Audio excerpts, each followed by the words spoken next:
Hi കുട്ടീസ്. അപ്പോൾ ഇന്ന് Sunday ആയിട്ടൊരു കുട്ടി പർച്ചേസിങ്ങിന് വേണ്ടിയിട്ടാണ് കേട്ടോ ഇറങ്ങിയത്. ആദ്യം തന്നെ ഞങ്ങൾ അമ്മയുടെ വീട്ടിലായിരുന്നു. അവിടെ നിന്ന് നേരെ ഞങ്ങൾ താമസിക്കുന്ന വീട്ടിൽ ചെന്ന് കണ്ണൂസിൻ്റെ പഴയ കൊലുസുകളൊക്കെ പറക്കിയെടുത്തിട്ടുണ്ട് കേട്ടോ.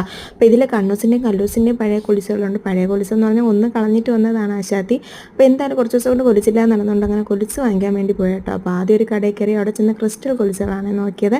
അതിൽ ഏത് കണ്ടാലും എൻ്റെ മോൾക്ക് പച്ച തന്നെ വേണമായിരുന്നു. പിന്നെ അവിടെ പഴയതിന് അത്ര വില തന്നില്ല കേട്ടോ. പിന്നെ അതിൻ്റെ അടുത്തുള്ളൊരു കടയിൽ കയറി ഒരു കൊലുസ് എടുത്തിട്ടുണ്ട്. അപ്പോൾ പഴയതിൻ്റെ അതേ വിലയ്ക്കുള്ളതാണ് പുതിയത് എടുത്തത് കേട്ടോ. അങ്ങനെ കൊലുസൊക്കെ ഇട്ട് വെളിയിലോട്ട് ഇറങ്ങിയപ്പോഴത്തേക്ക് കുറച്ച് ഫോറിനേഴ്സിനെ കണ്ടിട്ടുണ്ട്. അവർ കണ്ണൂസിൻ്റെ ഫോട്ടോയൊക്കെ എടുത്തിട്ടുണ്ടായിരുന്നേ. വെരി ക്യൂട്ട് ബേബി എന്നൊക്കെ പറഞ്ഞിട്ടാണ് പോയത്. കണ്ണൂസിന് ഒരു ദിവസം അവരെ കൂടെ വിട്ടാൽ അവരുടെ അഭിപ്രായം മൊത്തത്തിൽ മാറിക്കിട്ടും.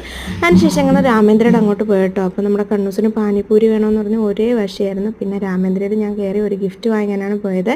ഇന്ന് എൻ്റെ ഒരു ഫ്രണ്ടിൻ്റെ മോൻ്റെ ബർത്ത്ഡേ ആണ് കേട്ടോ. അതിന് ഗിഫ്റ്റൊക്കെ വാങ്ങിച്ചിട്ട് പിന്നെ വീട്ടിലതേ കുറച്ച് ഫ്രൂട്ട്സൊക്കെ വാങ്ങിച്ച് ഞങ്ങൾ തേനെ തിരിച്ച് വീട്ടിലോട്ട് വന്നു. അപ്പോൾ അത്രയേ ഉള്ളൂ ഇന്നത്തെ വിശേഷം. Tata bye bye.